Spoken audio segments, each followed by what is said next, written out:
Baik, sebelumnya kita sudah bersama narasumber dan langsung saja kita mulai wawancara. Assalamualaikum warahmatullahi wabarakatuh. Selamat sore Ibu. Terima kasih karena telah berkenan meluangkan waktu untuk menjadi narasumber dalam wawancara kali ini. Pada kesempatan kali ini, saya akan menggali pengalaman serta pendapat Ibu tentang dunia pendidikan dan juga mahasiswa saat ini. Semoga wawancara ini dapat menambah wawasan serta pembelajaran yang bermanfaat. Sebelum kita memulai wawancara, boleh Bu perkenalkan diri terlebih dahulu. Oke, terima kasih. Perkenalkan, nama saya Lisani, dosen teknologi pertanian. Nah, baik, di sini saya ada memiliki beberapa pertanyaan yang akan saya tanyakan kepada Ibu. Nah, terkait dunia pendidikan saat ini dan juga mahasiswa. Sebelum ke pertanyaan inti, Bu, saya ingin bertanya, apa alasan utama Ibu dalam memilih profesi sebagai dosen? Satu, karena memang sudah jiwanya dan senang dengan anak-anak, gitu ya, saling memotivasi, saling memberikan manfaat walaupun hanya dalam bentuk yang sederhana. Nah, Bu, pastinya selama menjadi dosen pasti banyak pengalaman yang Ibu lalui. Nah, adakah pengalaman yang berharga yang Ibu ingat sampai saat ini? Pengalaman berharga itu adalah mungkin tantangannya ya, apalagi zaman sekarang anak mahasiswa itu lebih banyak dengan dunia gadgetnya ya. Jadi itulah yang menjadi tantangan, mungkin lebih banyak berinovasi dalam memberikan pembelajaran, baik itu nanti dalam bentuk di dalam kelas ataupun dalam bentuk tugas. Jadi artinya dosen itu tidak hanya monoton, hanya sekedar mengajar, tapi bagaimana nanti dia berinovasi juga dalam memberikan ilmu yang akan diberikan kepada mahasiswanya. Wah, menarik sekali ya. Berarti terlihat bahwa dunia pendidikan itu memiliki banyak cerita dan perjalanan yang berharga. Baik, Ibu berbicara tentang mahasiswa. Menurut Ibu, bagaimana peran dosen dalam membentuk karakter dan pola pikir mahasiswa? Oke, sebenarnya dalam membentuk karakter itu, yang pertama yang harus kita pahami sebagai mahasiswa itu adalah tujuan utamanya dulu.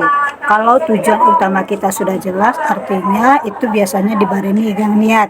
Kadang ada mahasiswa itu hanya sekedar dia hanya kepengen kuliah, hanya pengen menyenangkan hati orang tua, tapi dia tidak punya niat dan tidak punya tujuan yang jelas. Padahal di dalam dunia pendidikan, apalagi di dunia dunia mahasiswa itu yang dibentuk adalah karakter. Nah, kalau karakter itu sendiri tanpa dibarengi niat, tanpa dibarengi tujuan, karakter itu tidak akan terbentuk. Artinya dia sama saja dengan teman-temannya yang tidak duduk di bangku kuliah. Nah, berarti peran guru itu sangat penting ya Ibu ya dalam membentuk setiap karakter siswa yang memiliki cara pola pikir yang berbeda. Ya, itulah tugas yang terpenting, yaitu mengarahkan bagaimana mahasiswa itu nanti dia benar-benar tahu dan tidak lari dari tujuan utamanya. Karena apa? Tujuan utama dari mahasiswa itu adalah dia melatih kedisiplinan, kemudian melatih bagaimana dia nanti bersikap, bagaimana dia berkolaborasi, bagaimana dia bisa mengendalikan diri, jadi tidak memainkan ego. Jadi dunia pendidikan itu tidak hanya sekedar hanya di atas kertas atau nilai, tapi ada nilai-nilai lain yang bisa kita kembangkan lagi, baik itu di dalam kelas. Sebenarnya kalau misalnya kita lihat, pendidikan itu tidak di awal di dalam kelas saja, tetapi dimulai dari mereka masuk sebenarnya sudah terbentuk karakternya. Karakter seperti dia apa yang sudah menjadi kebiasaan. Nah, makanya di dalam kelas akan diingatkan kembali oleh dosen yang bersangkutan. Dan makanya kita sama-sama sebenarnya kalau di dalam kelas Ibu lebih banyak saling mengingatkan. Takutnya salah atau apa benar, kita tuh bukan mencari kesalahan, tapi bagaimana kita membentuk karakter tadi itu sama-sama memahami bahwanya kita sama-sama belajar di sini. Nah, Bu, berbicara soal etika dan sikap tadi, Bu, menurut Ibu apa yang perbedaan yang paling mencolok yang terlihat pada mahasiswa sekarang dan mahasiswa beberapa tahun yang lalu? Oke, nah sebenarnya di awal ini ibu awalnya kan kuliahnya di Pondok Meja, nah baru setahun ini baru di apa namanya tuh di Hexagon, dan tadi sudah terlihat sebenarnya ya salah satunya ialah yaitu disiplinnya mahasiswa bahwasanya ini adalah dunia pendidikan, artinya dia bersikap dan mengambil tindakan itu akan dilihat kayak gitu ya. Salah satunya tadi adalah yang merokok. Nah, harusnya kan itu tidak boleh, walaupun sebenarnya sudah dicantumkan bahwasanya di lingkungan sekolah, di lingkungan kampus tidak boleh merokok, tetapi mungkin itu diindahkan atau tidak tahu atau memang kurang tahu. Makanya kita sebagai apa nama tuh pendidik di akademisi harus saling mengingatkan. Nah, seperti itu. Nah, Bu, berbicara hal tersebut, nah banyak mahasiswa saat ini yang hanya memikirkan nilai atau IPK yang tinggi, tetapi tidak menikmati setiap proses atau pengalaman yang mereka jalani. Nah, menurut hal tersebut bagaimana pandangan Ibu? Nah, makanya di awal biasanya kalau ibu lebih senangnya mengingatkan di awal bahwasanya niat dulu, kemudian tujuan, kemudian bagaimana nanti apa yang kita dapatkan dari misalnya dalam satu mata kuliah yang diberikan. Karena apa, setiap mata kuliah itu kan punya tujuan.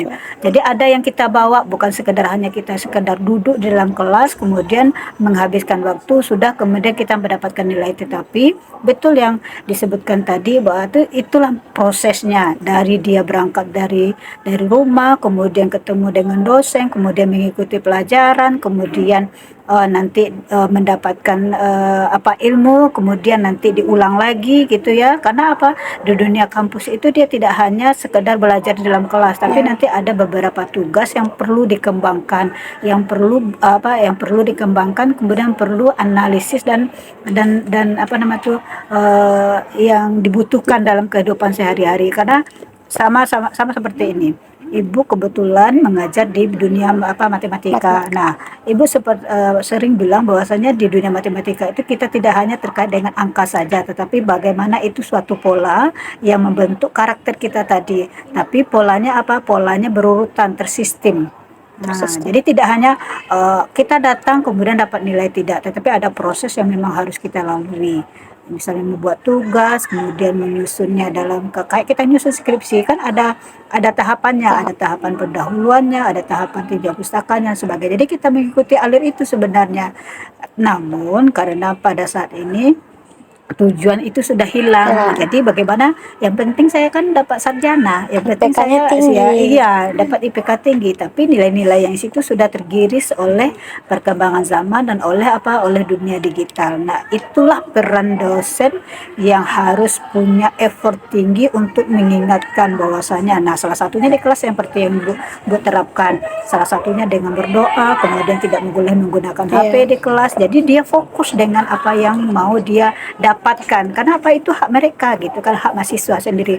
Tapi kalau mahasiswa sendiri yang merasa dia tidak butuh, jadi kan itu di luar jangkauan Ibu ya. Nah, seperti itu. Nah, berarti kita harus menikmati ya Bu setiap prosesnya, karena banyak mahasiswa sekarang termasuk saya ya Bu, itu masih dihadapkan dengan tuntutan akademik yang tinggi. Yang penting nilai ini saja yang tinggi, tetapi tidak mengikuti alur atau perkuliahan dengan baik. Nah Bu, nah sekarang kan Ibu mengajar di pada mata kuliah kewirausahaan. Nah di dalamnya tersebut memiliki kelas besar ya Bu, termasuk kelas besar karena perpajakan, PBSI, PBSI DE, jadi memiliki ragam banyak pola pikir di dalamnya. Nah, apa tantangan terbesar Ibu dalam mengajar di dalam kelas ini Bu? Paling itu kedisiplinan ya, artinya dosen itu sendiri harus punya kedisiplinan dulu. Karena apa? Kalau misalnya dosen itu sendiri tidak disiplin, bagaimana akan memberikan dampak kepada mahasiswanya? Itu satu. Salah satunya adalah mungkin tepat waktu. Yang kedua mungkin nanti tidak boleh menggunakan HP di dalam kelas, atau mungkin nanti mengingatkan di dalam mungkin bosan atau apa mengadakan game atau apa gitu ya, mungkin itu. Dan sebenarnya tidak keragaman itu terbentuk, artinya apa, sebenarnya itu menjadi khasadah yang sangat bagus sekali. Artinya banyak tipe atau banyak metode atau banyak cara yang mau kita lakukan. Jadi masing-masing kelas itu berbeda-berbeda.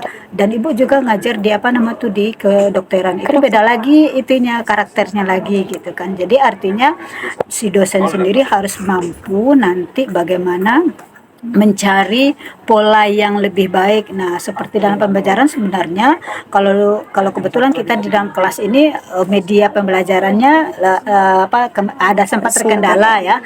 Tetapi dari evaluasi yang Ibu dapatkan dari mata kuliah ini di kedokteran itu materi yang Ibu sampaikan itu tidak hanya sekedar dari PowerPoint saja, tapi ada juga nanti dalam bentuk dalam bentuk video, kemudian dalam bentuk peta gitu ya, kemudian dalam bentuk animasi yang sehingga nanti mahasiswa itu lebih tertarik, sehingga jadi mata kuliah yang yang diterima atau didapatkan itu tidak hanya sekedar terima, tapi menjadi motivasi bagaimana setelah lepas itu mereka punya niat untuk lebih mengembangkan sendiri. Yang penting dasarnya mereka sudah punya. Nah, tadi Ibu berbicara tentang teknologi, Bu. Teknologi kecerdasan buatan atau AI itu sudah banyak digunakan para mahasiswa saat ini. Nah, menurut Ibu bagaimana cara kami sebagai mahasiswa untuk menggunakan AI atau kecerdasan buatan tersebut dengan bijak supaya tidak menghilangkan kemampuan kami dalam berpikir kritis atau kreativitas kami? Oke, sebenarnya itu adalah cara atau jalan yang memudahkan, tetapi tetap yang namanya kita belajar itu adalah nalar kita yang dipentingkan. Jadi bagaimana nanti kita berpikir apakah ini akan membantu atau akan meningkatkan daya pikir kita, atau hanya sekedar selepas misalnya mencari tugas nih, ada sekedar mencari tugas sudah lepas gitu, tetapi tidak mengamati dan tidak melihat bahwasanya di luar itu di dunia nyata justru yang dibutuhkan bukan itu. Nah, karena itu namanya buatan, artinya sudah disetting. Tetapi kalau di luar nyata sebenarnya tidak disetting, karena ada faktor yang mendukung, ada faktor yang nanti bisa menjadi bagaimana kita berusaha nih supaya bisa menyelesaikannya, seperti itu. Nah, berarti kami sebagai mahasiswa itu harus menggunakan AI itu bukan sebagai patokan, tetapi sebagai alat bantu, sebagai sumber referensi ketika kami kesulitan dalam mencari suatu masalah tersebut. Nah, mungkin sebagai pertanyaan terakhir, Ibu, adakah pesan atau nasihat yang ingin Ibu sampaikan kepada kami mahasiswa agar tidak hanya berhasil di bangku perkuliahan saja, tetapi siap dalam menghadapi kehidupan setelah lulus nanti? Oke, pesannya paling seperti ini ya. Ibu paling sering mengingatkan yang pertama kembali lagi pada niat, kemudian kembali kepada tujuan. Kalau kita sudah dapat itu konsepnya, dasarnya, apapun yang kita lakukan, apapun proses yang terjadi biasanya akan memberikan dampak positif, baik bagi diri kita dan bagi orang lain. Mungkin itu, terima kasih. Baik, terima kasih atas waktu, pengalaman, serta ilmu yang telah Ibu berikan.